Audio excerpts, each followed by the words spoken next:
All right, we're on time. We are live, and there's not much going on in the world of baseball as the rain has taken over quite a bit of the United States here. Welcome to another episode of Motor City Metrics here at the Tiger Minor League Report or TigersMinorLeagueReport.com on take two.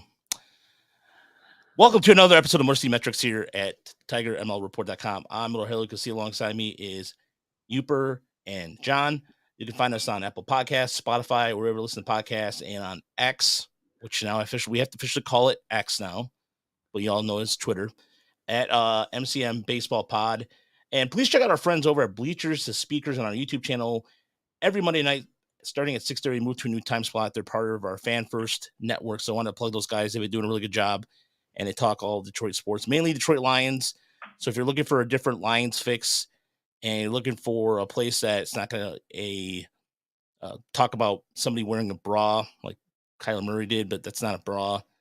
Looking for actual sports takes, let us know, and we'll send you right to the correct place. So, but Blood Right already. Thank you, Blood Right, for that. We appreciate that. Off the Frickers building. Exquisite. So we're gonna be definitely the first 30 minutes. I promise you, it's all Tiger talk. Nothing but straight Tiger talk. Just we're gonna dump that on you, and there's a plenty good things to talk about with the Tigers.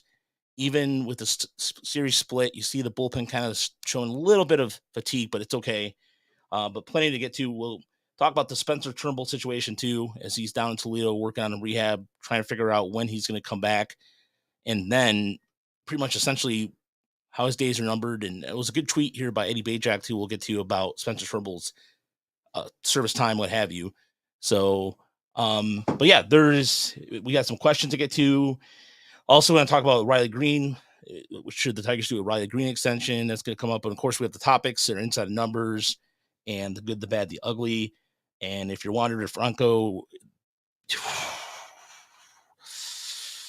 oof. Off the Frickers building. Yeah, he might be working at a Frickers sometime soon, if the way it's looking right now for him. So, yeah, everybody, Wander Franco, Deadly Ninja Bees in the chat. Wander Franco's everybody's bad. No, he's everybody's ugly. That's just a situation. Again, we'll address that a little later. But I did want to address the 3-star review we got that apparently I'm still doing the voice of mocking the fans. And again, I'm a little miffed by that because I've been working my butt off to not to do it. And you do it because you don't agree with somebody what somebody on Twitter says. Agree to disagree. If I'm wrong about something, you guys know by now, our audience and you two and Chris, who may or may not be here. Yeah, Uper, I think you might be muted, by the way. Yeah, Uper, you are muted. Let's see here. Are you muted? Thank you, Alex. Chat. There you go. Perfect. Okay. Hello? Yeah, there you go. Wow. Whether I agree with people or not. Well, they missed so many smart things I said. But I think it's fair to say that when I'm wrong, I'm wrong. And if people are wrong, they have their. But or if sometimes it's just one of those things where I'm not allowed to comment on things, I'm not allowed to comment on what other people say, then okay, we appreciate the nice part of the review, the 3-star part, and then the knowledge and everything. But I don't know, I can't please everybody, so that's the way I look at it. I don't think I'm doing any harm with anything, but I don't do that voice anymore. So enough. Look at that, because it's the third time it's happened. Like if you listen to past shows, then yeah. But if you listen, anyway, whatever, it doesn't matter. Let's just go into positive vibes. Yeah, let's talk Tigers. As they split the series with the Twins, they got rained out with the series starting with Cleveland tonight, and kind of an important series for the Tigers in the sense of not, and I'm not saying this for a divisional standpoint too, because they have a doubleheader they'll play on Friday. I'm not saying this because for division purposes, and I'm not trying to be a Debbie Downer about it, but for the sake of kind of momentum right now. The bats have been swinging a hot bat. You look at Kerry Carpenter, who's on a 12-game hitting streak and is batting for the month. I mean, for the month of August, he's batting over 400 with an OPS over 1,000. And his slugging percentage is at 760. It's the best slugging percentage of anybody on the team right now. and it's part of the Triforce. So if you're familiar with Zelda, you're familiar with that terminology. The reason why I went Legend of Zelda is because it was the easiest way to go about it. And thank you, Johnson family, your family farm. I appreciate it. It's our podcast. I'll say whatever I want, but that review just, I don't know why it irks me so much, but it's just the same thing over and over again. It's the same stupid old cliche thing to say over and over again. Come up with something unique. You want to make fun of me you want to rip on me because I can't pronounce people's names. Sorry, that's fine. Hey, you're that's your prerogative. Whatever. Anyway, it doesn't matter. So, but you look at what they're talking about, the trio of Tigers. So, Kerry Carpenter, Spencer Torkelson, and Riley Green. And I did some digging, and I was looking at the fact that Spencer Torkelson becomes the first homegrown first baseman to hit. And somebody also said something about the criteria I used, because this is very important. The Tigers have, throughout their success, have used free agency since 2005. Or let's go back even to 2000. Yeah, when they started signing Pudge Rodriguez from here on out. It is a known thing. And you grew up on a completely different environment because you saw the 84 Tigers and a Rogers Rants. We'll make that segment someday. But out of all of us here, you're the one that's seen even the 70s Tigers, where they try to grow from the farm, the likes of I'm trying to think of even like the Fidriches, the Bruce Kims of the world, those kind of things. And this is something that may look familiar to you. Sure. Am I right? In terms of coming back in style, you think? Well, it's interesting, I think so. And it's really, we're learning so much about how Scott Harris wants to build this, and I think there are a fair number of people out there who believe that he sort of ignored the big league club over the winter to concentrate on the minor league system. And I think it's starting to bear some fruit, and the people that he's brought in to work with the minor leaguers, we're seeing some improvement in a lot of places. So that player development is really important. And yeah, but at some point we hope free agency becomes at least some part of what they do. I mean, even the 84 Tigers brought in Darrell Evans, right? I mean, so free agency plays a big part in putting the finishing touches at least. So we'll see what the Tigers do. But, where they're going with the farm system, what were they ranked 13th overall by Pipeline? Yeah. That was a nice move for them. And I think it's a deserved move. I think that they've had enough players like Jace Young and Justin Henry Malloy and others take steps forward this year that have brought the minor league system forward with them. Yeah. And that's just something that he becomes the first Tiger homegrown first baseman to hit more than 20 home runs since Tony Clark in 1999, which got me thinking about that rest of that 99 team. And that 99 team, by the way, featured 4 players that hit double-digit home runs in Juan Encarnacion, Bobby Higginson, Frank Caneliano, or Caneliano.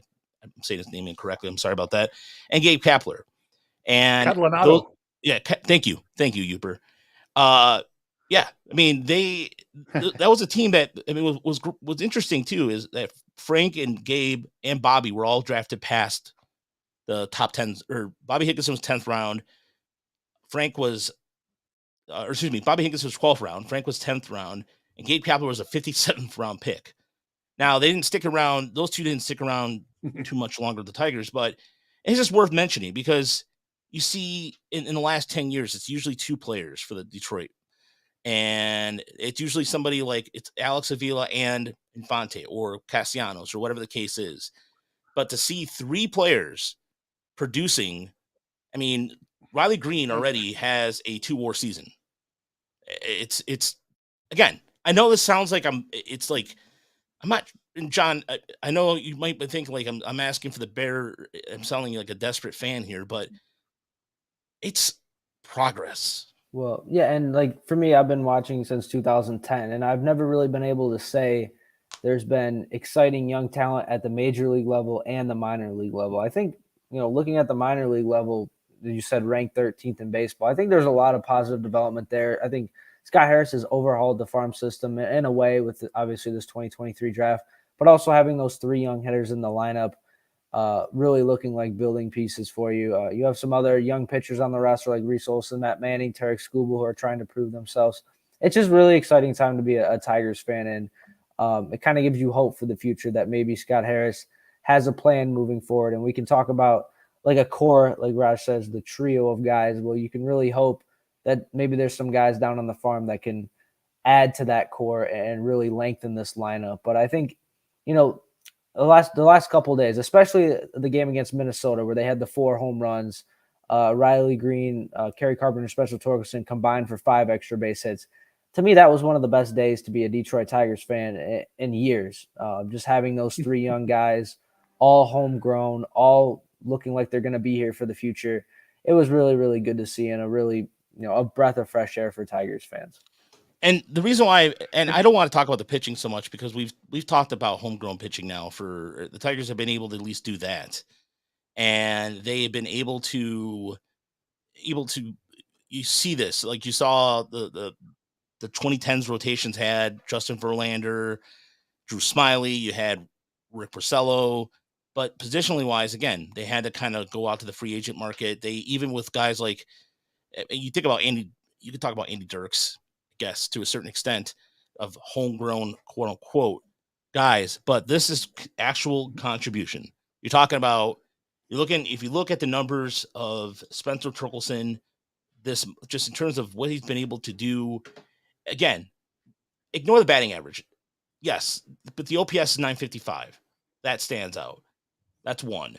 The power, again, back to back, he had 2 home runs in a game that he needed all the offense because the Twins were not going away. The Twins have been a very annoying team this year to face. Riley Green is getting it done defensively, and he might be striking out a little bit more than he walks, but again, he's batting 315 with OPS of 956 the month of August. I'm not going to complain about that. There's nothing to complain about with this. But Kerry Carpenter, the biggest thing, Uper, I'll get to you about this. And Andrew Miller said it perfectly. I think he said it here in the YouTube chat perfectly. Tigers' development used to be so bad, they didn't know they had something until they had it. Amen. Amen to that, because that's 100% true. Because you look at guys like Fernando Rodney or Drew Smiley, who did things elsewhere because the team found out something. Same thing with, But anyways, Uper, this is what I'm talking about right here. This is using your resources within. What John is mentioning, how fun it was to watch that one particular game as a breath of fresh air.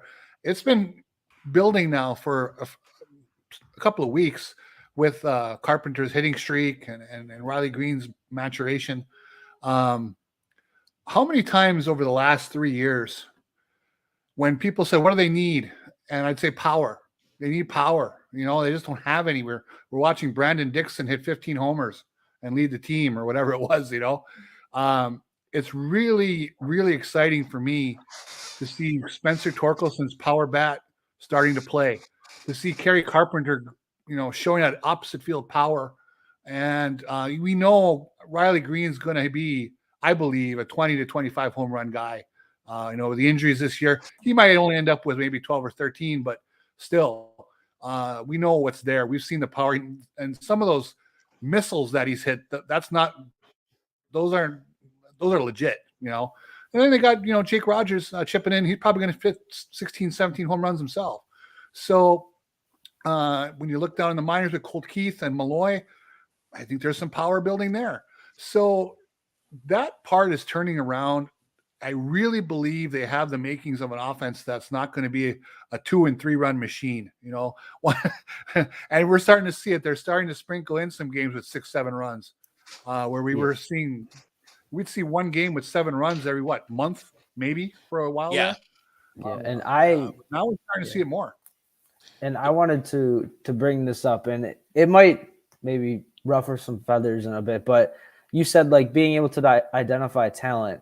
Do you think this is more on Scott Harris, identifying and predicting that Torkelson and Green and Carpenter will be this, or do you give a little credit to Alavila, who did draft all three of those guys? So Jed in the chat mentioned we have to give Big Al some credit, and truth of the matter is, it's a little bit of column A and column B. First and foremost, you can blame Alavila for bringing up Spencer Torkelson too early, and when they didn't have a plan, they were either too cheap to sign a first baseman, or they didn't have a plan.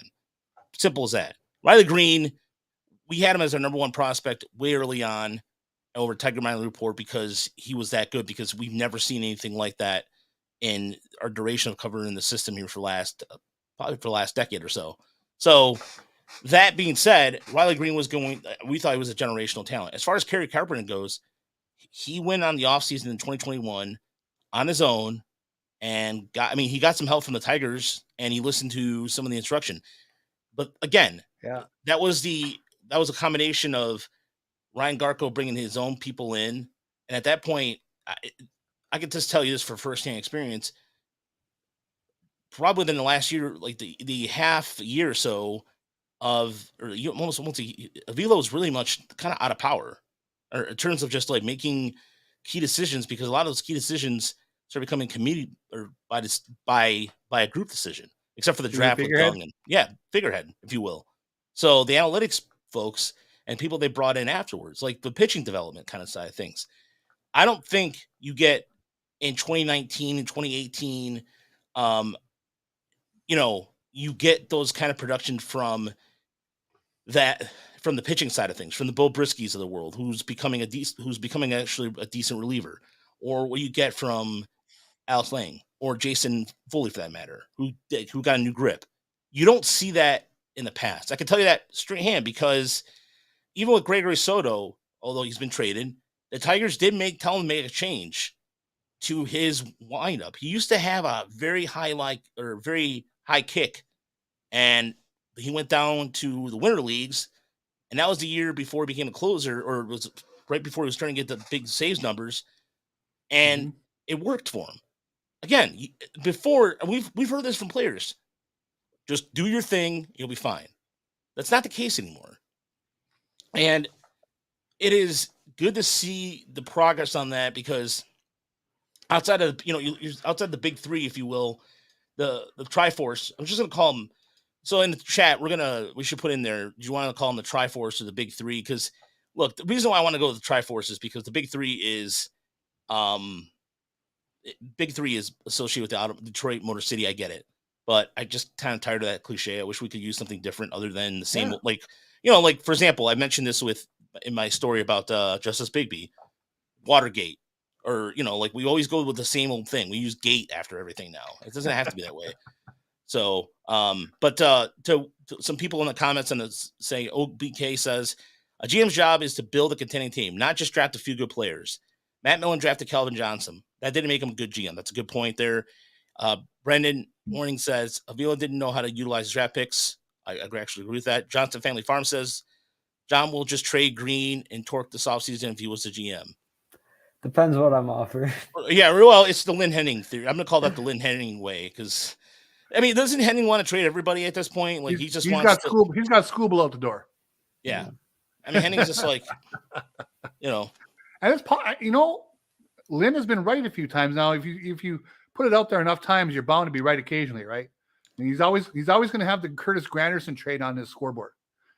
He called that one 3 months ahead of time. Because he knew it was going to happen, Huber. He was friends with Avila. I know. Or friends with that front office. I'll tell you that right now. I hear you. So, but if they want to make some big changes and really go for it this year, they're probably going to, you have to give something to get something. So we'll see what happens. Which kind of leads me into my next thing, what I wanted to get to too. Speaking of that, speaking of like Spencer Turnbull, you look at guys like that are on the 40-man right now. Andre Lipsius, who's back in Toledo, Wenzel Perez, Parker Meadows.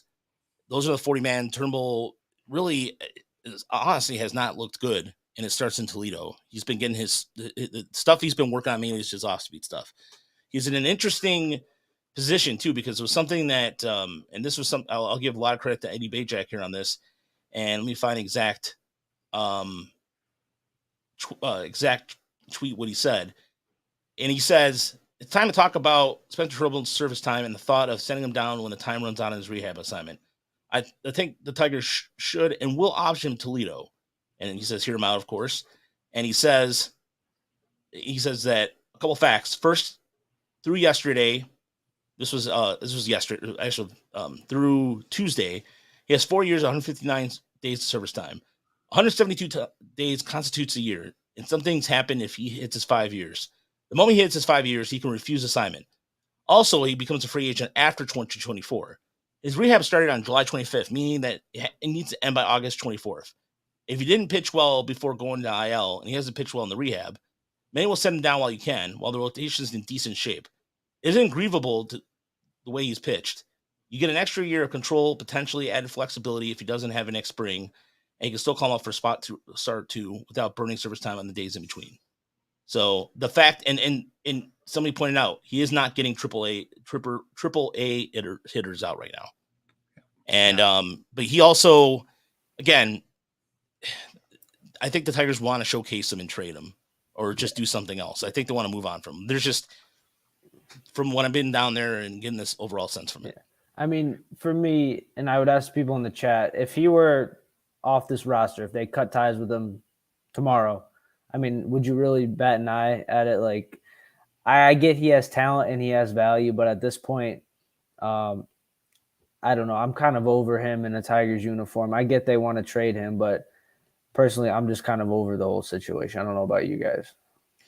Well, I mean, Jed says he sucks. Leave him down there. Uper, go ahead, because I have some deeper thoughts. I can go on a little bit about this. I think if they can get him to Toledo in whatever manner they can, fine, keep him around. But if they have to jettison him, or if he's any kind of a problem that they don't want to put up with, he's a dime a dozen guy. I mean, he threw his no-hitter. It was a great moment. I stayed up and watched it, loved every second of it. But let's face it, a lot of mediocre guys have thrown a no-hitter over the years. That's not something you can hang your hat on forever. I don't think he's a big talent. He's been inconsistent and injured. You know, what are you losing if he goes? I don't have a. I mean, again, if they can keep him in the minors and call him up if he finds it for a while, great. But that's about it for me.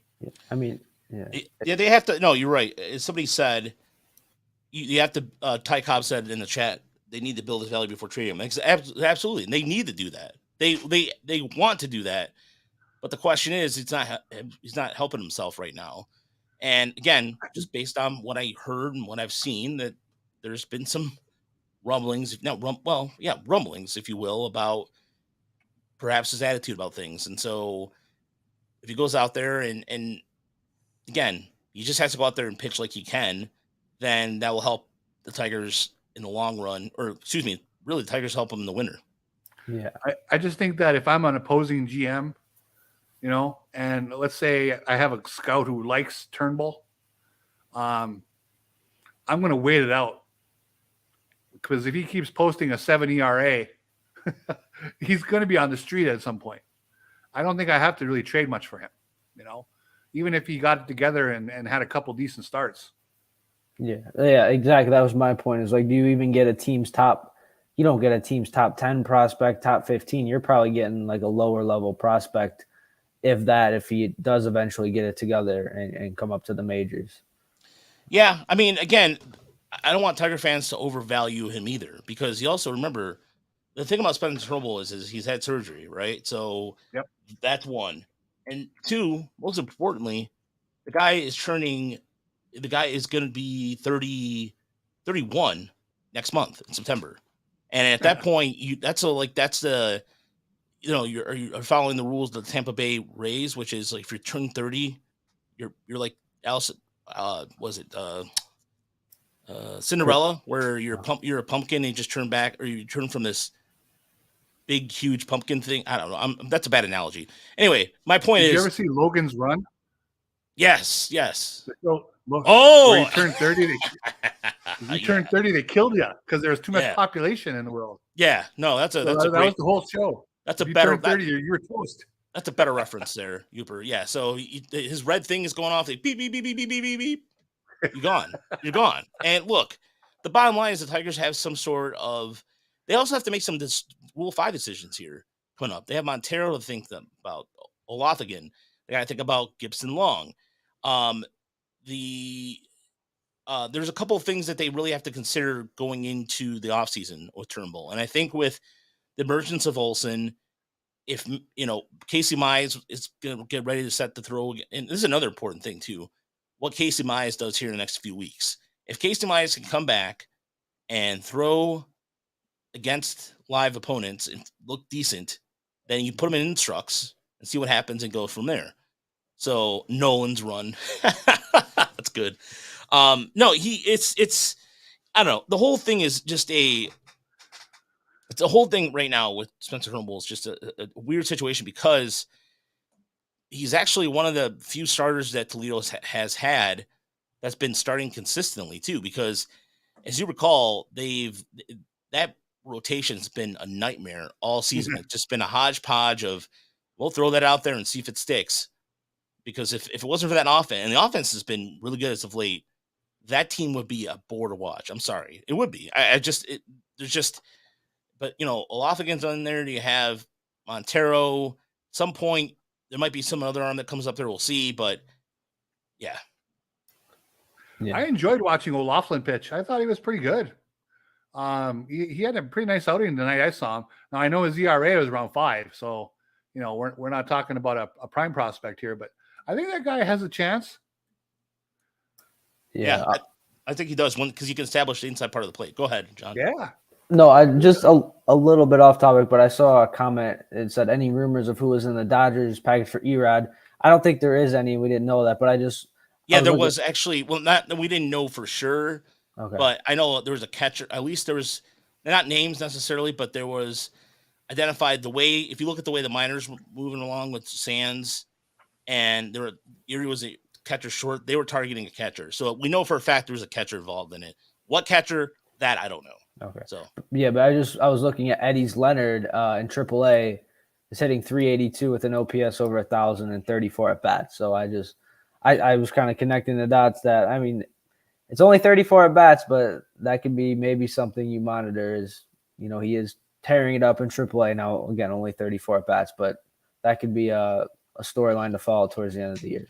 Well, he's also hitting the ball over 100 miles an hour a lot, so that's something to consider. And it's watching him live in Erie last week, or not Erie, in Toledo last week, and I wrote a scouting report on him too. He's got quick hands. He does. He's got a good swing. This is his first time in AAA, and he's adapting really well. Stan, thank you very much for the $9.99. Off the Frickers building. Exquisite. We appreciate that. But yeah, there's a lot to about Eddie's Leonard there too, and they're keeping him in the infield too. He eventually, I know that when I asked Scott Harris about it, he was going to see some time in the outfield. That could happen based off the Tigers do, because I still think in the next few weeks, I'll be going down to Akron this weekend, Saturday and Sunday. Tomorrow, I'm going to go down to go see Jackson Jobe pitch. Nice. So with Chris, Saturday and Sunday, I'm soling out.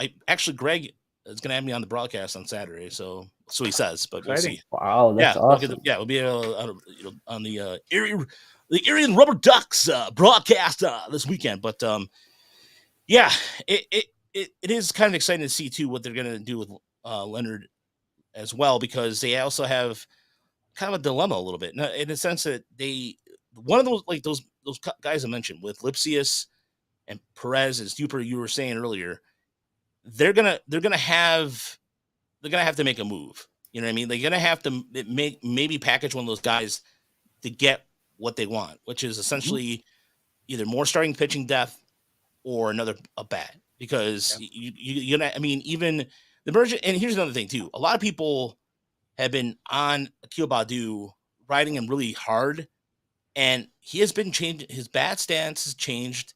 He's hitting the ball. He's getting the ball quicker. He's drawing walks.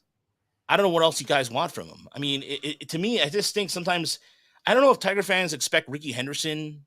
I don't really know, because sometimes, you know what I mean. Like we get a lot of questions about him. Like, is he a major league player? Yes, he's hitting 220. Yes, he's here for a reason. If you're talking about bringing up somebody else, then yeah. But if you're gonna, like, for example, okay, bring up Parker Meadows. Okay, great. Then he struggles off the gate. Rubble. What do you know? What I Well, mean, he's doing. Go ahead.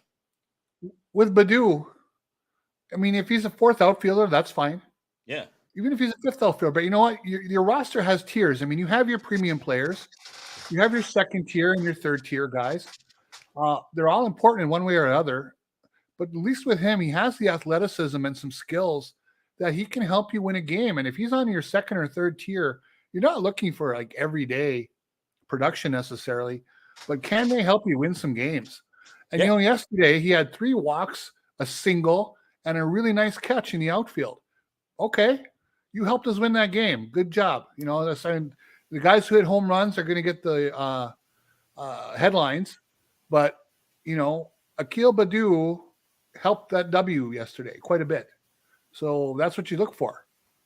Yeah, and I know this is like, obviously we have the Tigers Minor League Report podcast, but I mean, just identifying, like, I think it's a good problem to have with, you have Parker Meadows coming up. You obviously have Riley Green in the outfield. Matt Bierling could maybe be like a fourth outfielder. Justin Henry Malloy could play outfield. And then you have Max Clark, who's going to be on his way up. Obviously, that's going to take a couple of years. So it's a good problem to have, having a surplus of outfielders. Kerry Carpenter could even play some outfield. I know we'd probably prefer him to play a DH. But it's a good problem to have. And yeah, just like not being on the podcast for a couple of weeks and really with the updated farm system ranking, it just really got me excited to see all the young talent the Tigers have built up. And I'm just really excited to see how this farm system is going to continue to grow. And like I said, I think it's a good problem to have, having all this depth in the upper echelon of your farm system and putting pressure on the guys to perform at the major league level. Yeah, and hopefully that translates. Speaking of that depth, Raj. Yeah, I was going to say Badu's batting 290. Wenzel Perez a major leaguer next year in the outfield? Who? Wenzel Perez. That's a good question. I think he is. I think he did. Like I said, I saw him make a really Erie did a really he had a gun down in Hartford against Hartford. He did a really good job in the outfield. I think he's better in the outfield than he is in infield. He should not be in second base at all because he is a liability. But in the outfield, I think he can hold his own. I really believe that. He's not going to butcher it out there. He's not. I mean, I'm talking like Roberto Campos right now is really, really raw right now. He still needs some work in the outfield. But I think Wenzel Perez is serviceable. It's serviceable. It's just that the bat there. I mean, he has his. I think it was his third extra base hit right now for Toledo. So yeah, they are, to me. Perez can hold his own. By the way, yeah, Badu was batting 290, 357, 500 in the month of August. There goes my inside the number. Oh, sorry. I did not mean to do that. But by the way, but Andrew makes a good point though. How many outfielders can you have on the big squad? That's a good question. And they, like I said, they're going to have to make some room here soon, and they will. It's the law of averages. So. Yeah. All right. So let's go with inside numbers.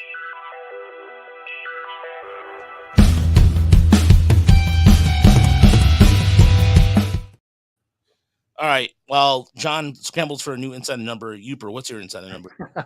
Well, mine is 135 and 398. So Kerry Carpenter, we talked about him already, but I had this down. I just wanted to kind of talk a little bit about the 398 is the number of plate appearances that he has had since he debuted last August. So it's getting to be a relatively meaningful sample now.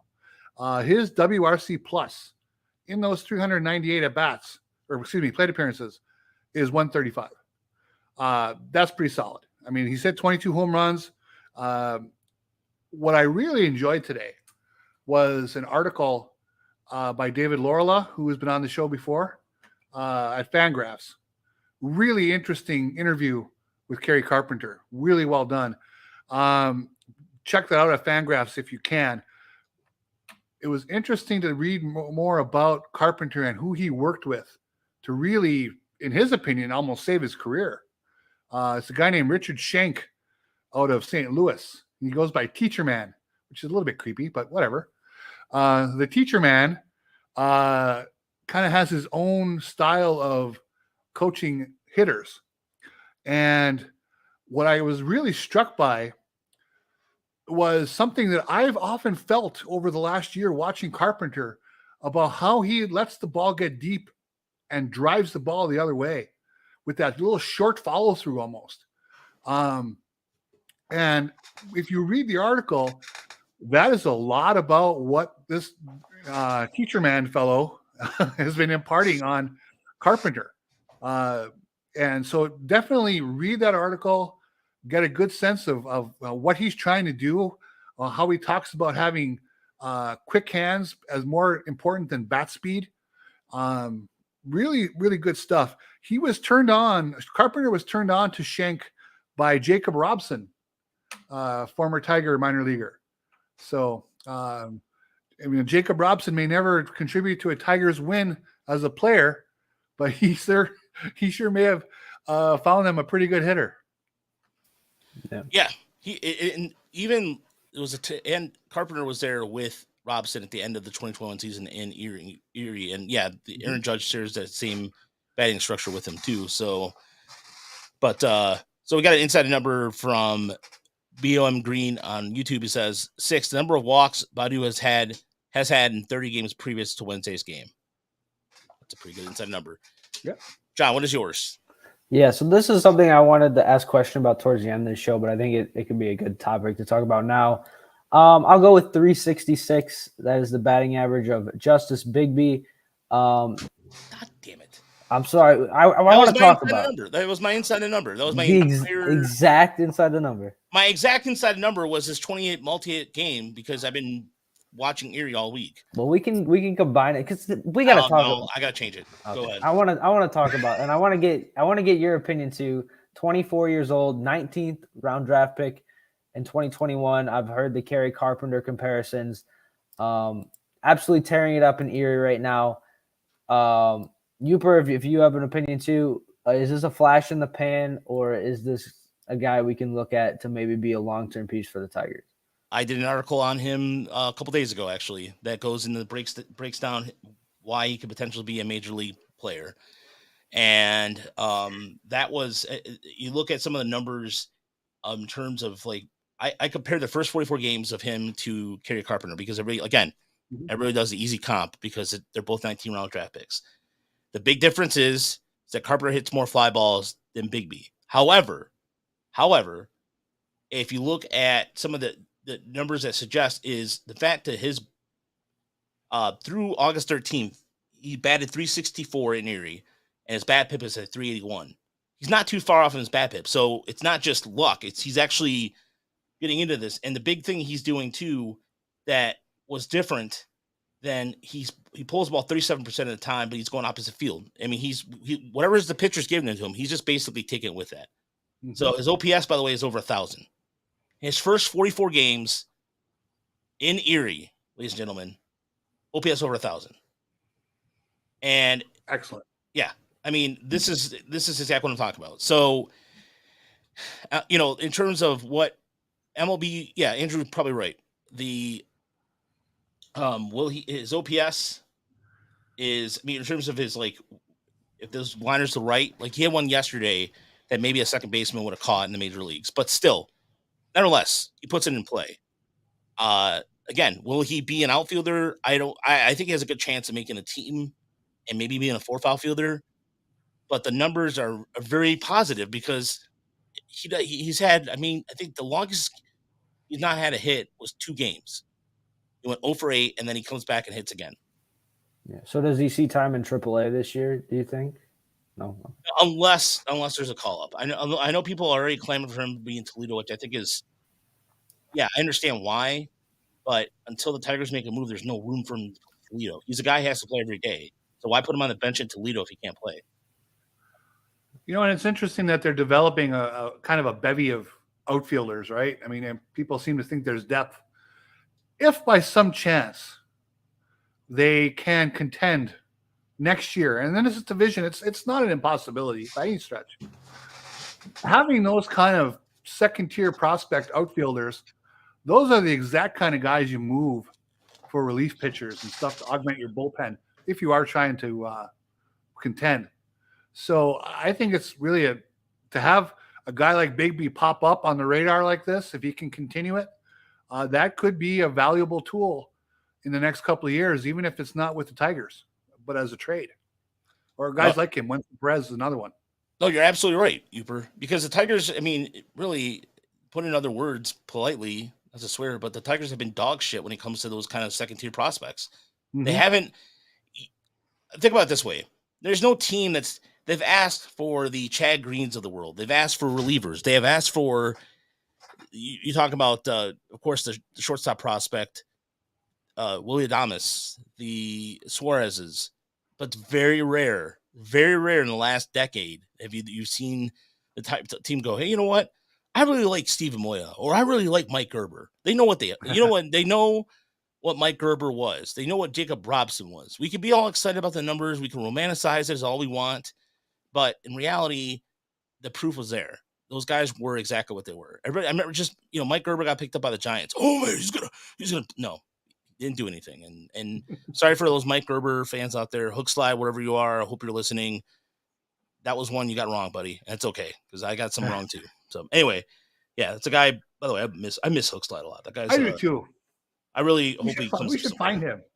We should find him. Yes. Let's rescue him off Hook Slide Island and bring him in. Yeah, wherever Hook Slide is, I hope he's doing well. The guy was nothing but cool with me, and got me into introduced me to a lot of people at West Michigan. So I give him a lot of props. So, but anybody who knows who he is, then you will know. If not, I'm just talking out in the ether, and you don't know. Anyway, and that's okay. So my inside number this week, because I had to pivot very quickly, was Winfield Perez. And that's 128. That's his WRC plus since he's been called up to Toledo. And there was a little bit of hesitation about at first whether he was going to get to Toledo because of kind of his inconsistencies a little bit and also where to play him. But he's been able to go out there. And I think one of the things that stands out is he's gotten the extra base power. So five doubles, a pair of triples. He had a home run right field when I was there last week, which was a good shot to see. The power's down a little bit last year. I think his back is still kind of troubling him a little bit personally. But the beautiful thing is, in terms of even like his advanced eye at the plate, he's walking at a 17% clip. So he's still drawing walks. Nice. So that's something that, and you just mentioned, is where trade, for potential trade. If the Tigers wanted to make a trade for a reliever, if they wanted to find the next Tyler Holton or whatever the case is, that's the way to go about it. Because I think that if there's one thing about this farm system as recently as the late is that there's some players that do, like you're talking about second tier, that's the 2016 class still coming into fruition. The 2017 class produced absolutely buckus. We also got crap about a review about you guys use bad sound effects. Kiss my ass. Wait, is the 2017 Alex Faedo? That's it. Yeah. Okay. That's it. All right. One. How can you not like the Price is Right losers theme? People lack imagination. I don't know. Oh, I always love the Price is Right loser theme. I do too. And it's one of the most cliche things used out there. And it's tried and true. Yeah. Hook slide. Yeah. Blood Right says Hook slide 23. Where you be? Yes. I want to know where. If anybody knows who he is, we want to facilitate his triumphant return. Yes, because let's get him back. I listen to his podcast weekly. He in terms of he and I was on like 7-8 times with him. It was wonderful. He was great. Yeah, good guy, really is. One last number I want to throw out there, because speaking of Tyler Holton, by the way, there's two numbers I want to throw out there: 43.6% and 0.97. The 0.97 is a batting average against a slider, and the 43.6% is his whiff rate on it. He made Pitching Ninja the other day, and he came in a really critical situation after Will Vest. No. I was thinking about when Will Vest just hung up a fastball up there and just got clobbered. That was the night before. Yeah, it was the night before. Sorry, I got it all mixed up in there, but. Yeah, that's another insider number there for you. That's how good Tyler Holton's been. If there's one thing you can give, if you want to give Sky Harris a lot of crap about not being aggressive on calling up players, yeah, I get it. But this guy, Holton, this was a good find here. I mean, posting an ERA 1.75. The average exit velocity against them is 85.7. That's among, in terms of like 94% percentile in the league. It's all red. Some of it's really good. Chase rate's at 80%. Not bad. Not bad. Not bad at all. Not bad. I was thinking like, because they give out like Tiger of the Year every year. To me, I think he might be my Tiger like player of the year just because of how consistent he's been all year. I know like Torkelson, he's going to probably hit 25 home runs, and you got Eduardo Rodriguez, Jason Foley, Riley Green, but I think Tyler Holton has been like the one consistent for the Tigers. I mean, I think he should have been their all-star, and I think like if there's a Tiger of the Year award, which I'm pretty sure there is every year, I think he deserves it. I think he'll get some votes for sure. I mean, I actually get to vote in that this year. Vote for Tyler Holton. Really? Yeah, I actually get to, because I'm a writer. I'm Nice. part of the Detroit chapter. I'm sorry, continue. There you go. Boom. I love it. Well, we'll lobby for him, but I think he's at 62 innings now, right? So I mean, he's going to push. He's going to push 80 innings for a relief pitcher. That's no fluke. I mean, that's not bad. Yeah, and it's funny. And Stan mentions it, and it's right. He has pitched better than Chafin. Stan points out he became available when the D-backs when they signed Chafin. So the irony is not lost upon Tiger fans, and that's a good tidbit there. Thank you, Stan. That's an excellent tidbit. So they dealt Chafin, didn't they? Yeah, they did. So. Yeah. So what you're saying only gets you so far. Dude, I don't want to talk about so what you're saying is the Tigers GM is better than the Diamondbacks GM. I'm not saying that. I'm not saying that. I'm not saying that. I'm saying that simply they found something and they were able to use it. Either it's Fetter magic, Fetter made, Fetter made, or whatever the case is. Yeah. D-backs are in a free-for-all, and they have one of the worst records in the second half of the season. Your D-backs, John, are struggling. No, I was a doubter of them. I thought they'd have a similar record to the Tigers heading into this year, honestly. Wait. I thought they were going to be pretty good. No. Wait. I thought, John, you were like, oh, yeah, Arizona's going to surprise some people. No, we'll go back. We can go back on the prediction. Go back to the tape on that, because I'd love to see that. We will. So, all right, let's go. Yeah, the D-backs were 16 games over 500 at one point. Now I think they are 500. I know that I picked them as a sexy team, too. All right, let's go in the good, the bad, the ugly.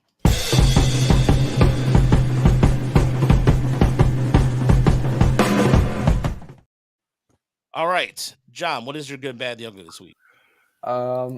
Good. Going back down to the Tigers farm system, Justin Henry Malloy has heated up yet again. 276 average, 880 OPS, 380 at bats.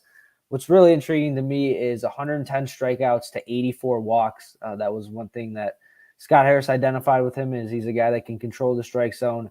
That's really, really good to see. 18 home runs. And I just think we had a question about the Tigers, big three or trio or whatever you want to call it.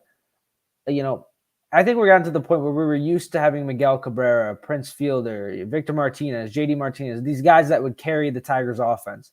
Maybe Riley Green, Spencer Torkelson could be that, but maybe it's just going to be overall a collective, solid hitters. It's not going to be those one or two guys that's going to carry this offense. And I think Justin Henry Malloy can play a really big part in the Tigers, future potential lineup.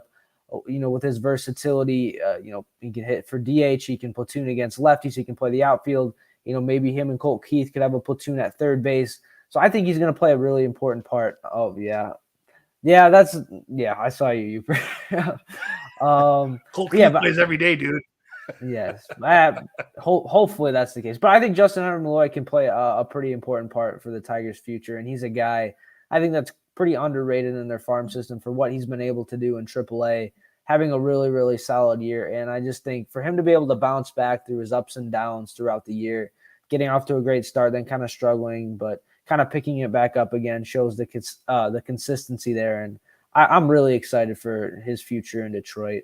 So that's my good. My bad, if we go around the league a little bit, the Angels, I'm really worried about the future of the Angels, if I'm being honest, just because they made all those trades, getting Lucas Giolito, CJ Crone, Randall Gritchett, who I'm a big Randall Gritchett fan for this offseason for the Tigers, but that's a conversation for another time. But yeah, obviously Ohtani being a free agent as well. And Mike Trout, with him consistently being injured, being 32 years old, I would be very worried about the Angels' future right now. And it doesn't look like they're going to make a playoff push. There's 3 teams in front of them in their division, and I think all 3 teams in front of the Angels are better than them. So, it's hard not to feel bad for them just because having Mike Trout for all those years and not being able to win a playoff game, and then having Ohtani and not being able to even have a winning season is pretty disappointing. So I'm sorry, Angels fans. It looks like there could quite possibly be some rough days ahead for them. And then the ugly is the Yankees. The Yankees are officially under 500, which is crazy to think about. I had them winning the AL East this year.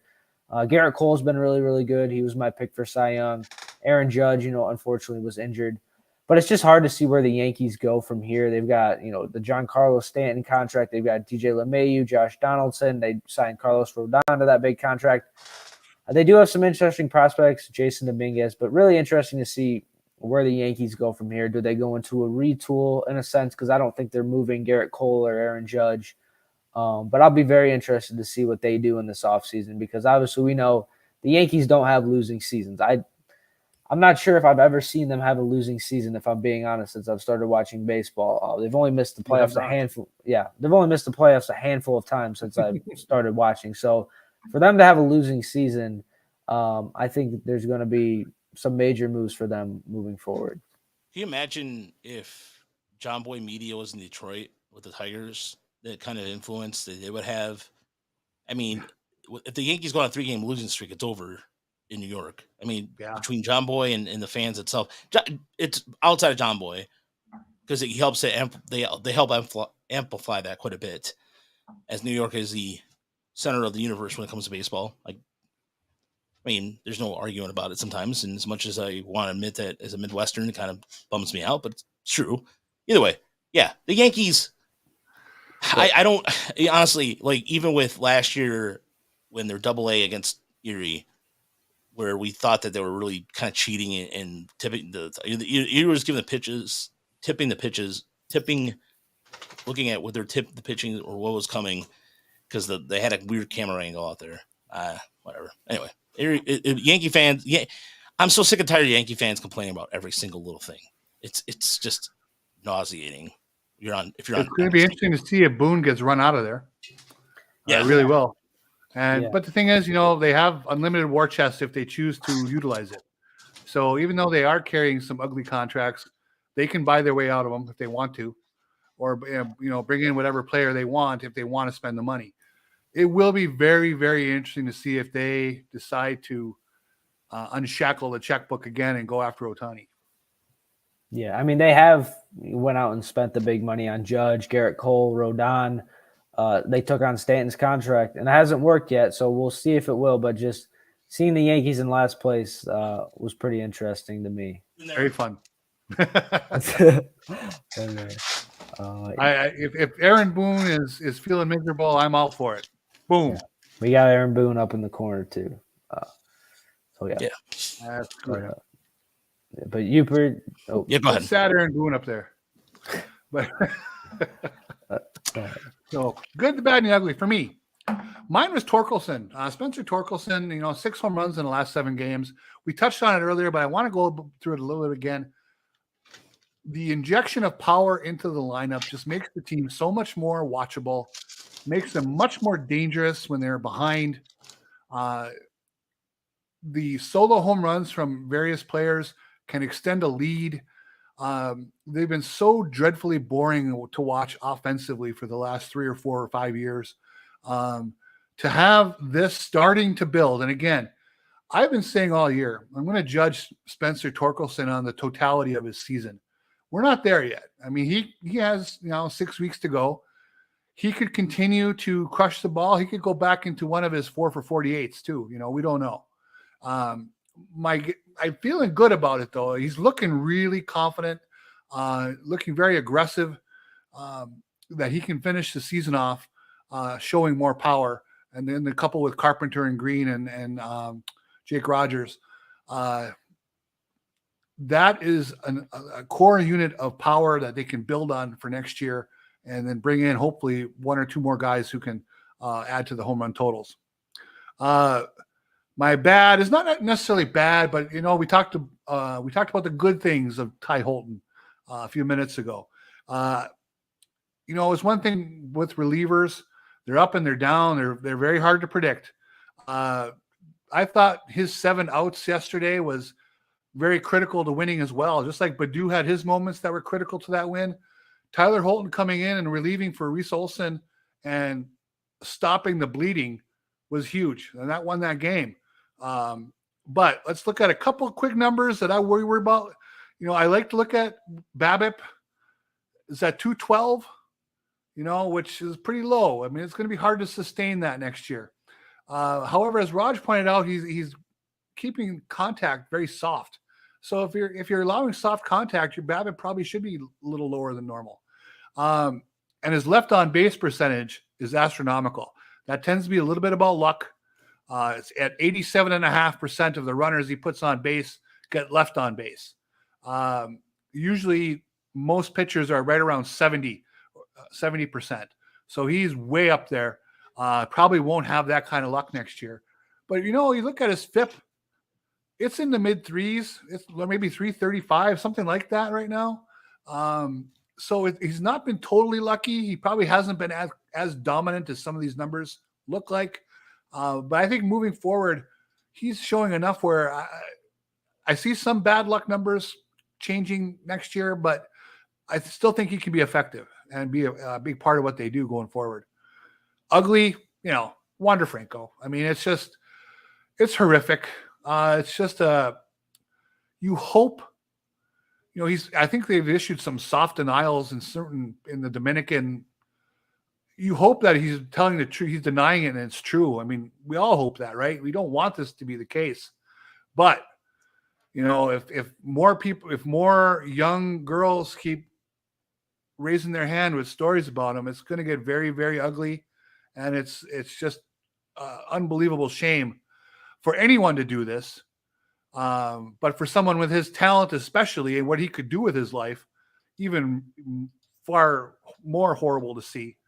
So we'll just have to kind of see where it goes in the court system in the Dominican and where the court of public opinion goes and what kind of facts are presented to see just exactly how ugly this can be. Yeah, there's I'll go into it because he's going to be my ugly, but I wanted to elaborate a little more. But some of the interesting comments I've seen too, with people kind of saying, "Well, she's lying," or they're really worried about his card value dropping. Sorry that you spent that much money in cards, but it's not there's more than that than just.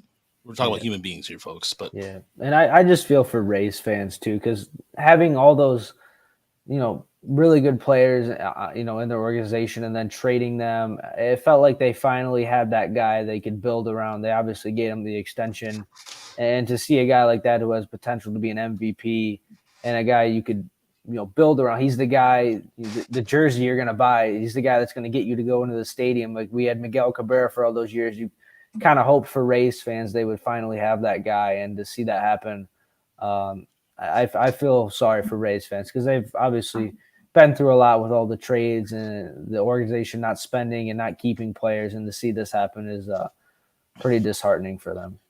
Well, I think that the Rays have been able to demonstrate that they've been able to develop talent and continue to do so.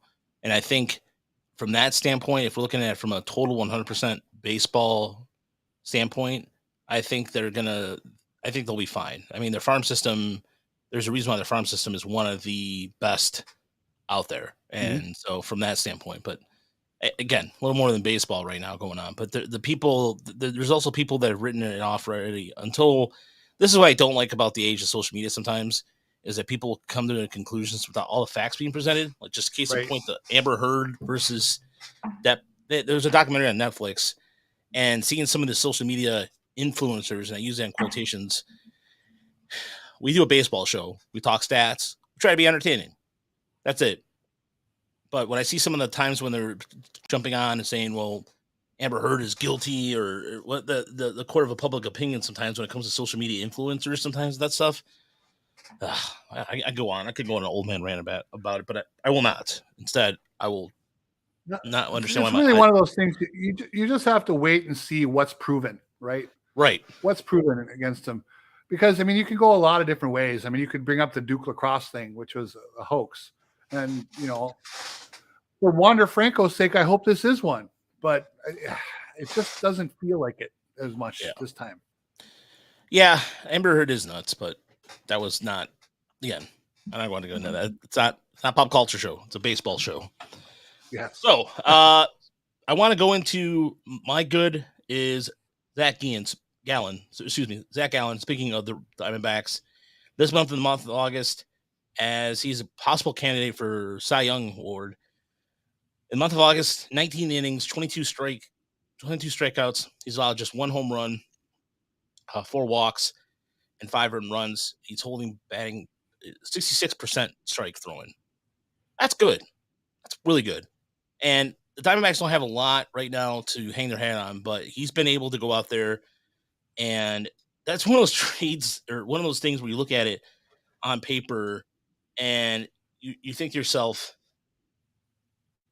in terms of like what St. Louis got back in the Paul Schmidt deal or Goldschmidt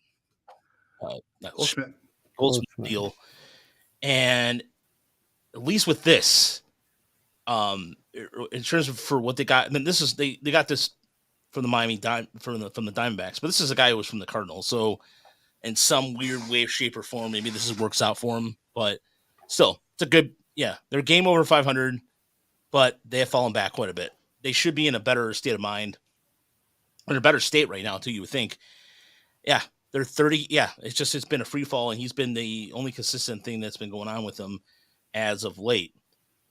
And that leads me into my bad, which is the Miami Marlins. So the Miami Marlins, who I thought had a really good trade deadline, they made some moves. They've been, they were kind of aggressive in terms of trying to improve themselves, but not give up the farm. Are 10-20 in the second half of the season. They finished 9-15 in the month of July, and now they're off to a 6-9. Not nice. Started in August, and it's a team too where it's, I don't know. You look at why they're faring this way. It's thank God Miami must be thanking their stars right now that division game, they don't have as many division games as they do, because it's bleak. The only team, so they're 1-9 against the Braves this year. They've been outscored 83-29 against the Braves this year. 83-29. That's not going to get it done. That's not going to get it done. No. And as far as other teams in the division, they're 6-0 against the Nationals. Great. Awesome. You've outscored them 29-19. That's awesome. The Philadelphia, they're 5-5. And the Mets are 2-5 against. But that right there, if you're going to make it some sort of ground in the playoffs, you got to beat Atlanta. Atlanta is just, I don't think we've talked about Atlanta enough on this podcast. Yeah, I've heard like allegations of them cheating because of how good they've been with their offense. Like it's crazy how good Atlanta is. How are they cheating? What am I missing here that they would be cheating? Just because how good their offense is and how much better their offense is from everybody else. There's like just a huge gap between them and like the next best team offensively that I've seen stuff on Twitter. It's an impressive power display. I mean, they have a home run lurking at almost every point in their lineup, and there's no one you can take a at bat off against and know that the ball's not leaving the park. The ball can literally leave the park with every guy who steps to the plate. Yeah, that's a hell of a good way to play baseball. Yeah, they have. Look, the Braves are ridiculous. Okay, but as far as quote unquote cheating goes, they are only 4 games better than the Baltimore Orioles and 5 games better than the Rays. I think the Braves are a team that just look at the players that they have right now, and they got a lot of players in their prime. Sean Murphy's 28 years old. Matt Olson's 29. You have Austin Riley's 26. Michael Harris Jr. is 22. Acuna is 25. So the only old person they have on their quote unquote old guy they have on their team is Ozuna, who's 32, and then Eddie Rosario's 31, and he still has 18 bombs. And I think you're getting guys in their prime, and they did a lot of smart moves. They addressed the way they addressed. They fleeced Oakland for catching. I mean, Oakland's just like, we'll take whatever. Yeah.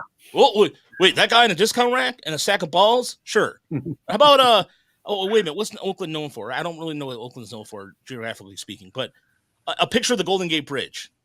or like, no. You know what they asked for? I know what they asked for. They asked for pecans. Oakland doesn't have any pecans, and Georgia is the pecan state. So they probably asked for a ton of pecans. But what they got for Sean Murphy was criminal. Yeah. But then it's where the pitching, again, all their starters, with the exception of Charlie Morton, are under the age of 25. Yeah. I'm sorry, but that's all those factors factor in, to me, is a winning formula. It's the same thing what's going on with Baltimore. Well, and the Braves have a World Series, and they've won the division 6 years in a row too. So it's great. Like in terms of like cheating and all that, Braves 232 home runs. Next closest team, the Dodgers have 188. Yeah. Amen to that. Oh, even in the Verlander trade, by the way. And speaking of the Verlander trade, that leads me to my ugly. I mean, the Franco stuff goes out saying, and I can beat a dead horse. But there was I think it was John Boy Media tweeted out, "What do you remember Justin Verlander by?" Yeah. And the overwhelming audience was an Astro. First and foremost, here's the thing. I can understand if you're a young person. I understand. Verlander, you're seeing him in success in Houston. I understand that. But don't call yourself a baseball fan if you don't remember him as a Tiger or know him as a Tiger. Outside of Detroit, if you don't know him as a Tiger fan, if you don't know him as a Detroit Tiger, I have to question your baseball. I'm going to do some gatekeeping on you and question your baseball knowledge, because how the hell do you not know that he was a effing Detroit Tiger? Okay? How the hell do you not know that? What kind of moron are you? Seriously. Who voted in that? Was that bots? I mean, come on. What the fuck? Come on. No, I know he's had success with Houston. I'm not disputing that. I'm not even mad at him. Houston fixed his career. God bless him. And I'm in Verlander, I have number of respect. Justin Verlander, if I ever get a chance to meet him, if in the press box or whatever I'm doing, I want to shake that guy's hand and go, those kind of unprofessional, like, Verlander, I love your work. I'm sorry that Anthony Fennick did that to you. Whatever. But just come on.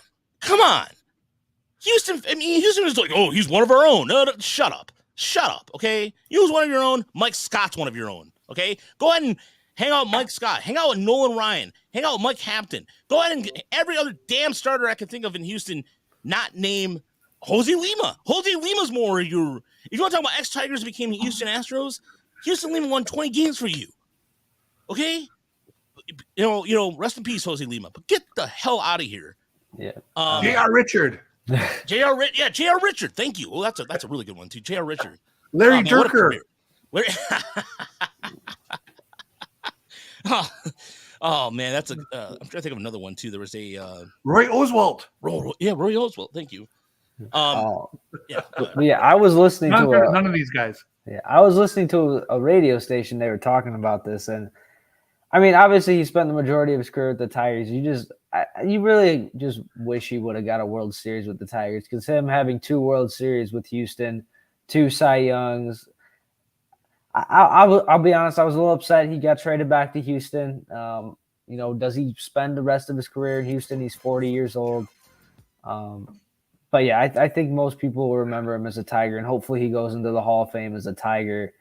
I really wish he would have got a World Series with the Tiger, because that kind of would have capped off everything he could have possibly done for us. Obviously, winning a Cy Young, winning an MVP. It was just the World Series that kind of eluded him here. Wait till he gets that 300th win in an Astros uniform. Yeah, I think we all remember Roger Clemens as an Astro first. People remember him more as a Yankee than they do as a Red Sox. Although I will say that people remember him because of the Yankee female announcer who, Roger Clemens is in the box. Oh my gosh. Yeah, that was bad. And look, Rudman. Yes. Yeah. Who, by the way, that whole dynamic, we can do another story for another day on that one. But nevertheless, look, the bottom line is this. Pay attention. Pay attention. Pay attention to. I'm gonna do some gatekeeping on you. Okay. Do not call yourself a baseball fan if you cannot even pretend that Verlander exists in Detroit. Okay. Just do me a favor. Just knock it off. All right. Knock it off. Look, the internet is a vast place. But Justin Verlander, yeah, he will be in the Hall of Fame. He will be in the Hall of Fame. He doesn't have to hit those qualifiers because it's virtually impossible to hit the 300, all those things. That, I know he wants to hit that, but those days of those kind of automatic qualifiers for pitchers, starting pitchers, excuse me, I don't think are going to be existent anymore because, I mean, everybody talks about Max Scherzer throwing a complete game. And the old timers are like, well, like Goose Gosh is somewhere. It's probably like, well, back in my day when I was a reliever, I threw a complete game, and also the next day I closed, and then the next day I threw 3 innings after that. Yeah. So all right. Anyway. So tell me this: are we going to remember Riley Green as a Dodger someday, or are they going to sign him to an extension to make him a Tiger forever? Oh, wow. The Tigers. Look, if Detroit is smart. Segues into they should sign him to an extension now. Will they? Who knows? And you know what? Look, out of all the things that you can talk about crap about Chris Ilitch not doing or anything, if he doesn't get this done, then look, then I lose all faith in this team. You have to start thinking long term with Riley Green. You have to. You have to have that conversation about it. And if you don't, and you don't even consider it, and you think of him as just another piece you can move off and trade for prospects, then I've lost all faith in humanity. And Detroit fans can have pitchforks out. They can do all the protests they want on X. I don't care at that point. If you don't even think about having that conversation about with Riley Green, having that conversation as Riley Green as your foundation, I mean, the days of players staying in one team are over. I understand that. But sign him until he's 31, 32. Then after that, yeah, extending player control. Do what the Braves are doing. It works for them. But this is a true test of right here of Chris Ilitch. It really is. Because if he doesn't extend him, what excuse do you have? Your contract with Cabrera is coming off the books. There's no more excuses for it. As much as I'm trying to be as objective as a journalist and all that jazz, in this case, they don't get it done. Then what's the point? Here's the thing. I actually think this is the winter to do it. I mean, do it now. Every year that he gets closer to free agency is more reason to wait for free agency, right? The closer you get. Right now, he has still somewhat of a small sample of being possibly an elite player. I mean, we see all the signs. Looks fantastic. But he's been hurt. He had a kind of a meh rookie year. Wasn't great. Was hurt then too. But now he's looking like a real ball player, a real stud, somebody you could build around. You have to make inroads, I believe, this winter to get that done. And I think it's going to take I think the number is much bigger than people are even thinking. I think a lot of people know that the Acuna deal was too team friendly. Certainly the Ozzie Albies was. I think the Wander Franco deal, as much as his name is in the mud right now, is one you need to look at and compare to what they want to do for Green. I think 8 years, $200 million is realistic. I think the number might start with a 2 in terms of the dollars.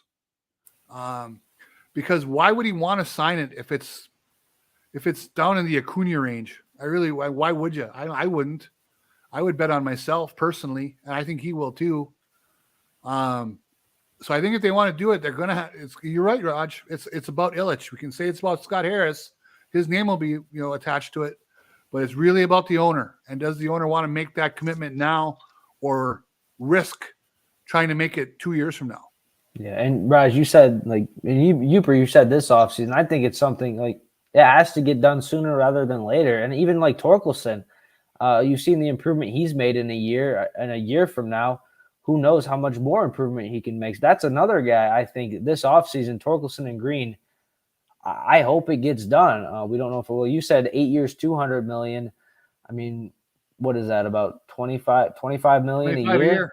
Yeah, I mean, I would hope it could be around 15 to 20 million, but we'll see. But I mean, yeah, like you said, he's a guy you want to be in a Tigers uniform for the next 10 years. You draft a guy and develop him, and he comes up and he's looking like an all-star.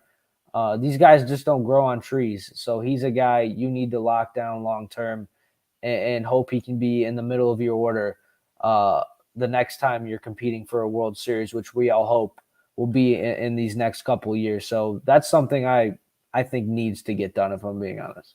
Now, his risk, of course, is that if he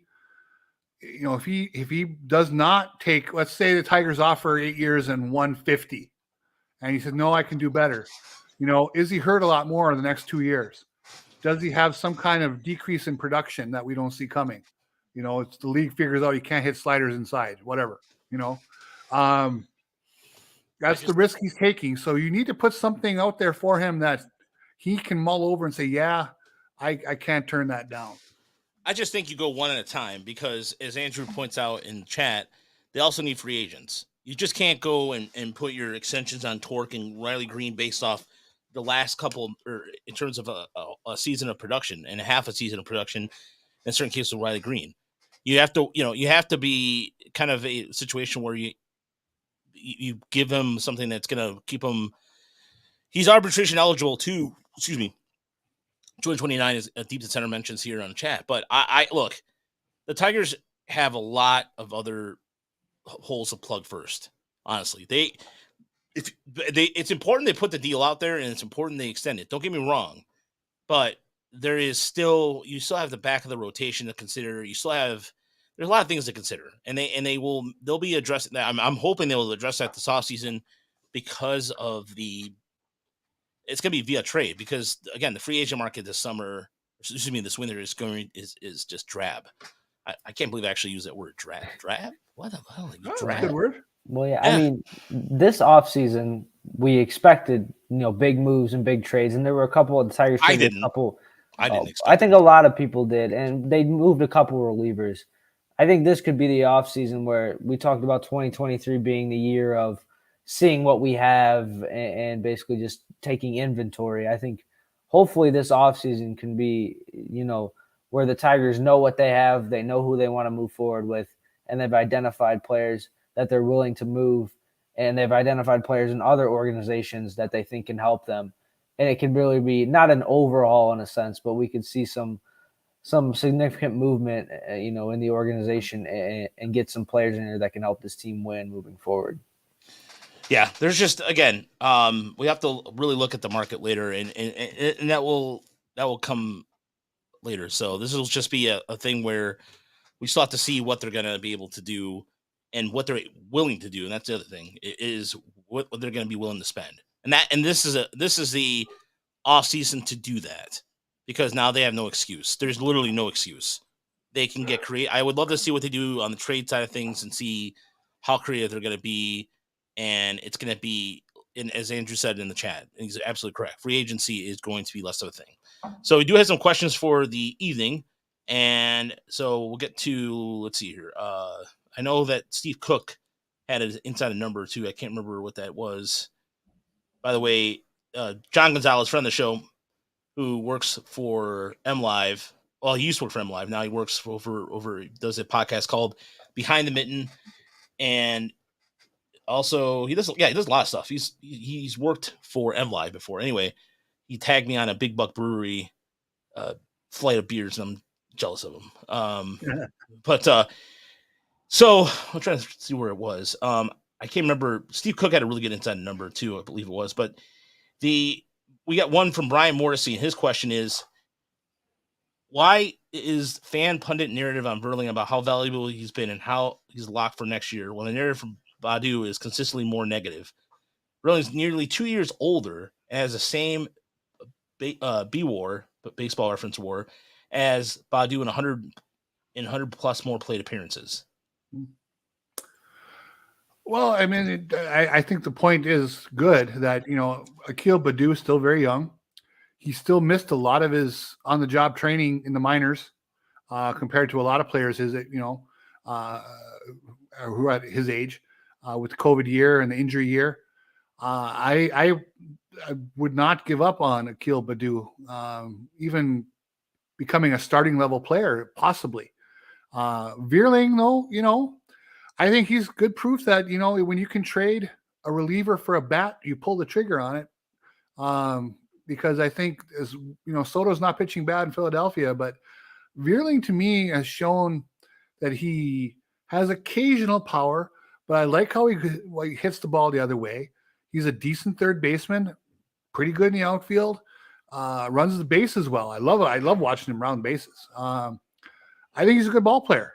And I think, again, the Tigers have a lot of those second-tier players now that they'll be able to move around for other pieces as we go by. Yeah, I think it's a good problem to have. Matt Veerling's hitting 270, Akil Badu's hitting 220. So, Veerling's just putting the ball in play more. He's putting better contact on the ball.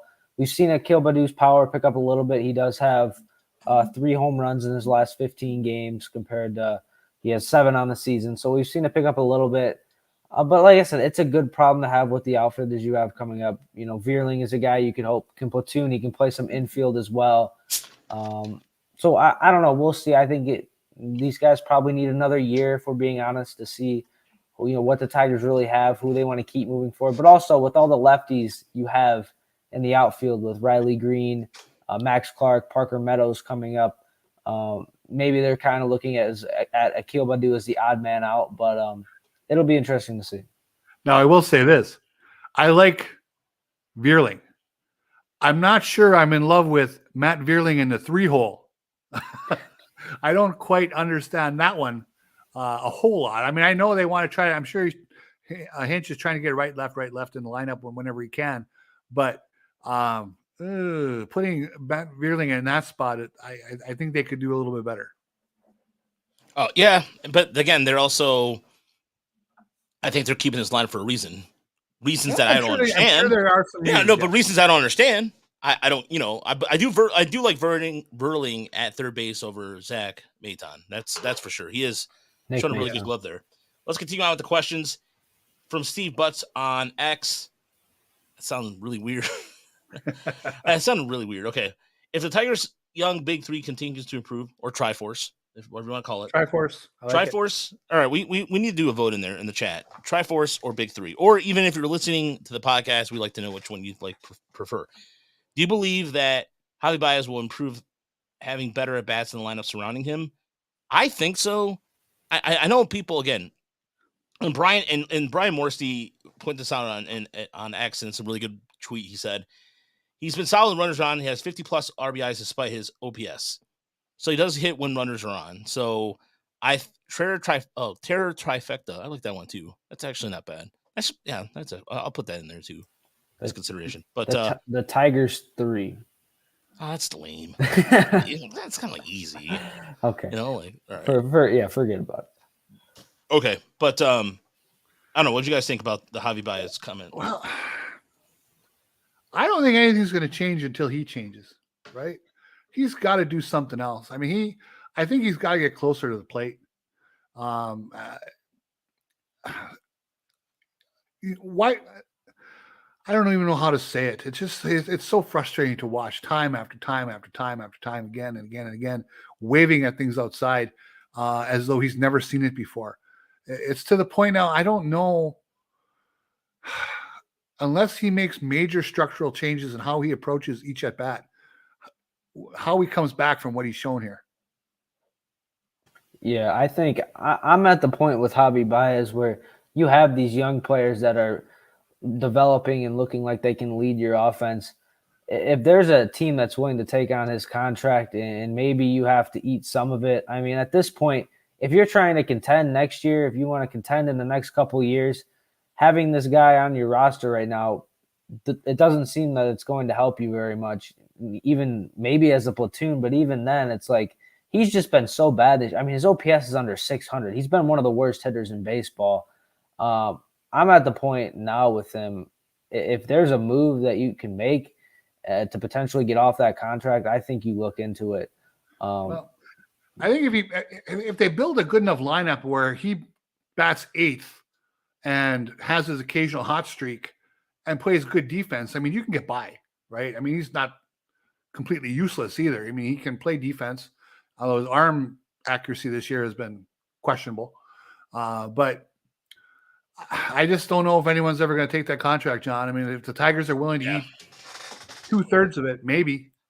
No, yeah, there's no look. The bottom line is, and also, who's your alternative at short? Again, they are stuck with him. As Ty Cobb said it, and actually said it right when I was about to say it. They are stuck with him. No team's gonna just go, "Hey, we feel sorry for you. We're gonna take him."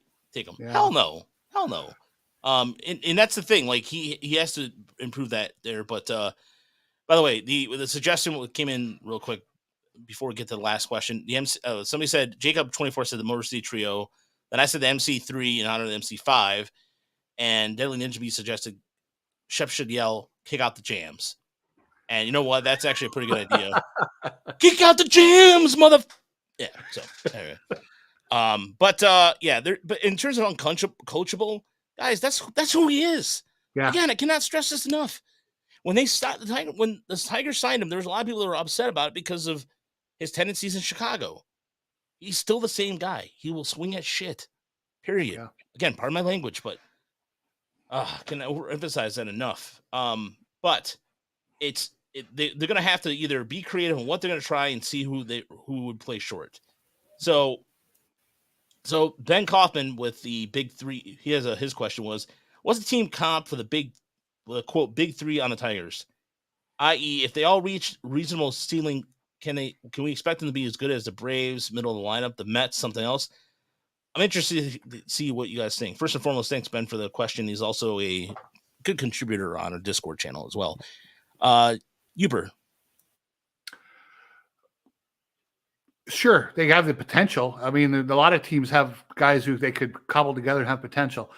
They are showing now, like we say, Kerry Carpenter has 398 career plate appearances, right? That's not enough to say that he's a long-term factor, but the power looks legit.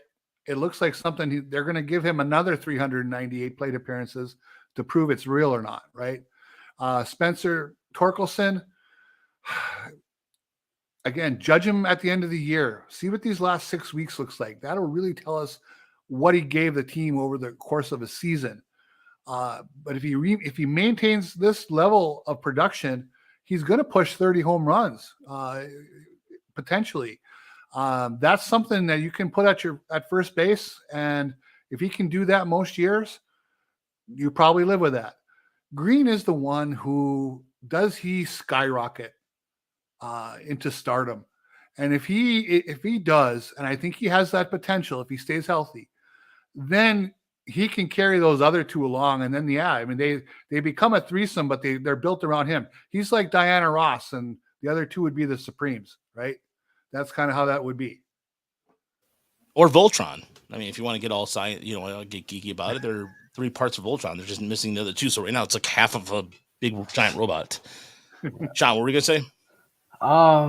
Yeah, I mean, in terms of comparing them to the Braves, I mean, the Braves have Ronald Acuna, who looks like the MVP. Matt Olson is going to hit. I mean, he might push 60 home runs. I wouldn't compare him to them, but I think Spencer Torkelson, we made a comparison to Rhys Hoskins. I think that's a great comparison. I think he probably could be even a little better than that, just considering he's 23 years old.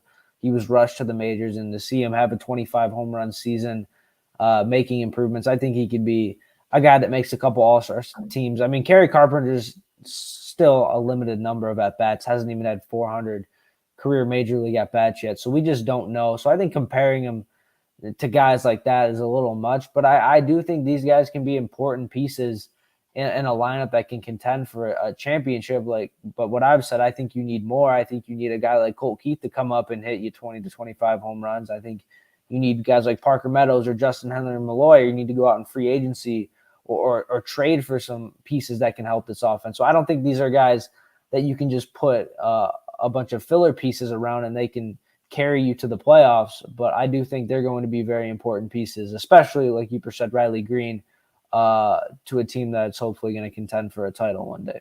Well, if we're looking at the question, I was going to say, looking at the question directly about whether or not to do a comparison to like a big 3 to really kind of focus in on what Ben was asking.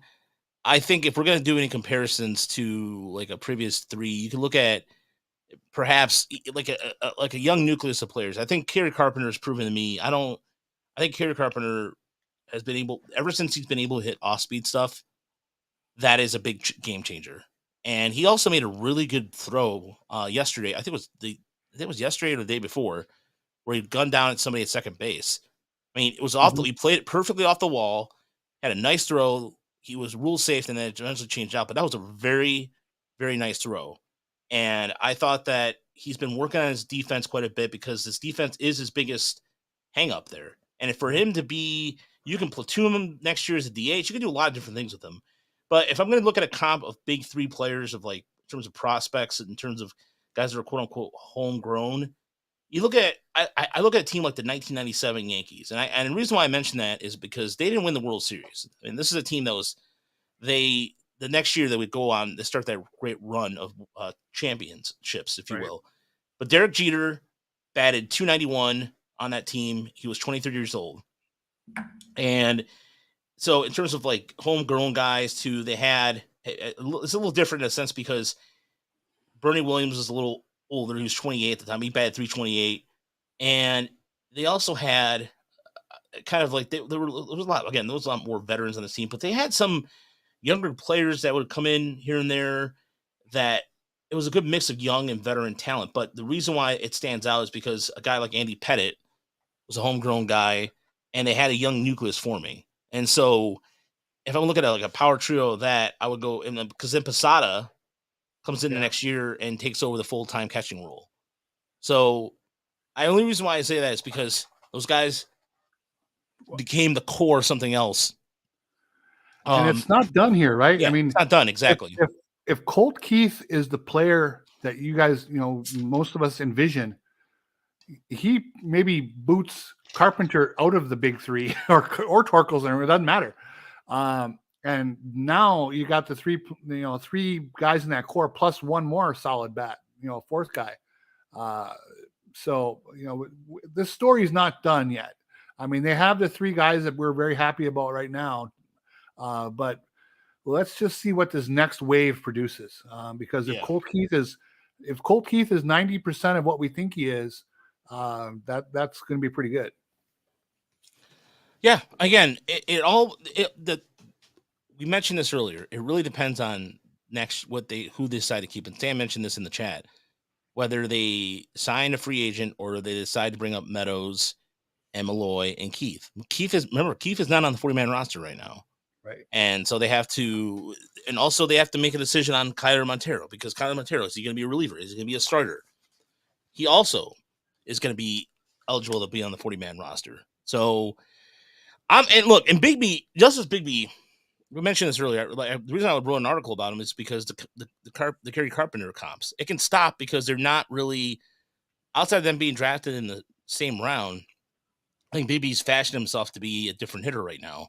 He's not hitting for the same power that Carpenter was, but that power could come. The fact he's still going, like I said, taking the ball with taking what the pitcher's giving him and having some really good at bats.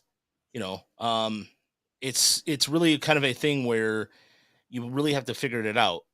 There's so many ways that the Tigers can do this with the prospects. We'll see what happens, and we'll go from there. So last question of the evening, because we're running towards 11 o'clock already.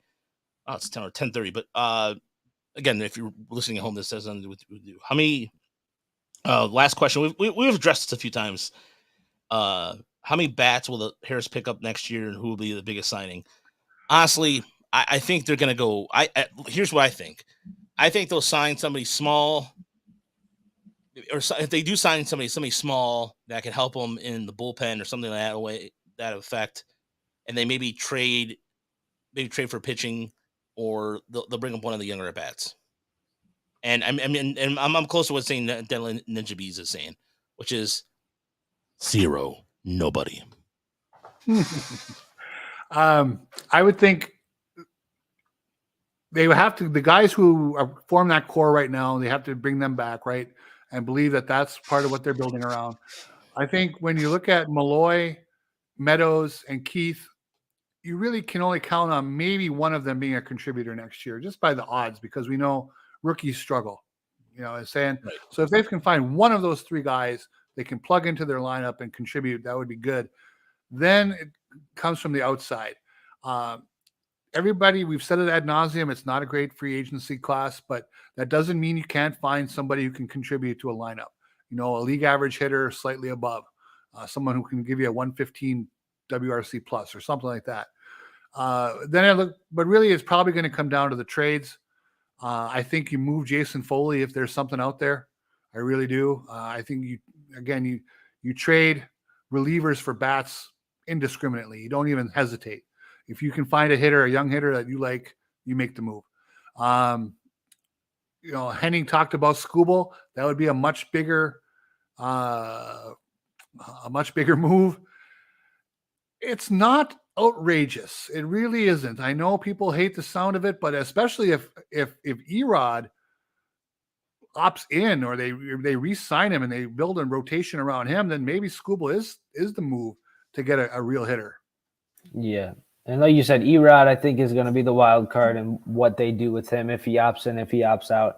But to me, like the infield market is just, it's not good. Like you have Matt Chapman, who you're probably going to have to commit a long-term contract to. I don't think you want to do that. I mean, like Tim Anderson, Ahmed Rosario, those are your options at shortstop. You got Brandon Belt, CJ Crone. So I think if there's a bat that they're going to sign in free agency, I think it would probably be an outfielder. You have Teoscar Hernandez, Randall Gritchett, I mentioned. You have David Peralta. So there's a couple names. I think what they did this offseason, bringing in guys like Andy Ibanez, I think they're going to want to give Parker Meadows and Colt Keith and Justin Henry Malloy a chance to make the opening day roster and be contributors. But you also have to have a backup option if those guys don't work out. You have to have guys who can step in, and that's what they did this offseason. But I think in terms of like a big contract that they may hand out this offseason, I think it would really be a starting pitcher, just because we don't know what's going to happen with Eduardo Rodriguez, if he stays or if he goes. And if he goes, I mean, you have guys like Aaron Nola, Blake Snell, Julio Urias, Sonny Gray, Marcus Stroman, Jack Flaherty. There's some guys that maybe the Tigers could overpay for 2 or 3 years. Like a guy like Jack Flaherty, to me, I'm a big fan of him, giving him a 2 or 3 year contract, kind of like what the Twins did with Carlos Correa, giving him those opt-outs. So if he comes to Detroit and has a big season, he can opt out and go get that long-term contract that he wants. But I think if there's a big signing, it would probably be in the rotation. I don't think there will be. Here's the thing. I think they are going to go about this as fiscally responsible as they possibly will be, aka they're going to be cheap. And if they do sign a pitcher, look, if you're going to give somebody a long-term deal pitching wise beyond the age of 30, you're going to risk. And so I think if you look at some of the preliminary numbers, I like the Whit Merrifield signing idea because he is a utility player, can play all over the field, and Harris does like that. But as far as like starting pitchers, maybe you give a guy a year or two tops, a 1 year, 2 year deal, and then just go from there. But I don't see that happening. It's just, to me, they're going to look at guys. They're going to continue to look at guys like who they have currently right now on either AAA or AA, because at some point too, you make a decision on whether you want to trade Madden because you can't get lefties out, or whatever you decide to do. There's a lot of decisions they have to make this offseason and it's good. Like I said, I personally think that the Tigers still have remnants of the Avila staff here too. Harris might decide to make some more changes. I don't know. People are making this big deal that he hasn't hired a GM. It seems to be, I mean, a GM would have probably had a backup plan for the Erod thing, but I digress. But it's just going to, Stan, the reason why I say they're going to be cheap is because I think when it comes to players that they're going to, I say cheap because I look at the fact that when they've had the opportunity to spend, when they had money, they have not. Even for players that could potentially, that made sense. So it's just another thing where they're going to look at a project arm or a project player and look at some of the more advanced stats. And who knows? Maybe they'll re-sign Michael Lorenzen because he had a really good experience here. And I don't know. I'm not one of those, oh gee golly, I hope it happens. I'm not a wishful fan. it's to me, there's the Tigers have to really they're going to play it smart, and they're going to play it close to the vest, and it's going to be a move where you're going to go, huh? Like Tyler Holton. When the Tigers signed Tyler Holton, no one was like, "Oh, he's going to be a good." No one saw it coming. No one cared when it happened. We all were like, it was interesting, but that was it. So it's going to be something like that. Same with Michael Lorenzen. Some of the advanced metrics indicated, and as Chris talked about this before, that were like, okay, you can see why the Tigers signed him, and that's gonna be the same thing. There's somebody out there, without doing a deep dive right now, because it's going on almost 2 hours in this pod, and we'll again when off season comes up, we'll do our homework and find him. But for now, it's just I think even Julio is no, I don't think he would come here anyway.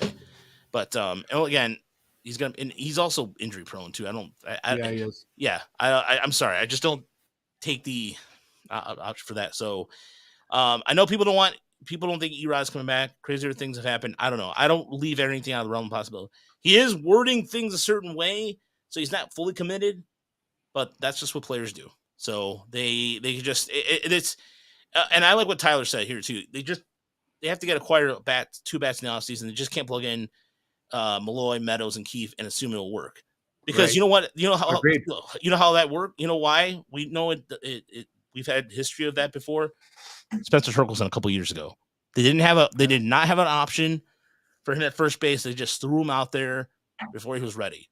The Tigers, please, for the love of Christ, they better have a plan for that, and just make sure if they sign a couple bats that will help out, then great. So what is the goal? What is the goal? Is the goal to go from a very bad team, which they still are? I mean, I know we're happy about a few things, but they're still not good. Okay, they got a minus 100 run differential or close to it. Are they looking to make big strides next year and go get that critical mass of talent and go for 90 wins in contention? Or are they going to try to sell us going from 70 wins to 78 wins? Because boy, that'd be a real kick in the ass. Because that means nothing to me. Yeah. If they are 10 wins better next year, big freaking deal. Means nothing. That doesn't. You can every team you say that's gone from 65 wins to 75 wins to 85 wins to contending. I can name a team that went from 66 wins to 91 wins, worst to first, and went for it. Look, I think they should go for it. Right now, okay, look, the bottom line is right now there are 54 wins. They might, who knows what they're going to, if they show, look, if they're, I know 70. This much. I don't care about 10 games. It's an overall improvement. If it's a 5-game improvement and it's crap, then it's crap. But if it's a 10-game improvement and that means getting in the playoffs in this crappy division, then, you know what I mean? Like, this division is where it's, the White Sox have gotten significantly better in their minor league system, but they have ways to go. The Royals, I don't know what the hell is going on with the Royals. The Royals right now, I saw a stat that they, in terms of some of the advanced batting data, they're hot garbage. They're hot garbage. The Twins system, it doesn't really have a lot of pitching depth either. The Tigers have an opportunity here to make themselves a contender quick, whether it's but I think it has to be more than a 10-game improvement, 10-game, 15-game improvement. So on that note, on that note, we're out of here. Thank you so much for listening. We appreciate everybody tuning in this evening. And for everybody who's online, you can find us at tigersnationalreport.com. Don't forget to check out all our great content over there. And if you want to donate to the show, there's going to be some extra bonus content minor league wise. We're going to go to Toledo tomorrow. We decided to go to Toledo because there's more bats there. So Chris and I are going to go to Toledo. We're going to originally see Job, but I thought about it and Chris hasn't gone to Toledo. And so, but I'll be down. I'm actually doing a tour of Ohio this weekend. Nice. That's weird to say. I'm Toledo and Akron, the Ohio tour. It will start. So, but nevertheless, we appreciate everybody tuning in. We will be back. More than likely, maybe Monday or Tuesday. I don't know yet. We'll have to. Again, that show will always play by ear. But on that note, thank you so much, and we'll talk to you guys soon. Have a great night, everybody. Good night. Good night.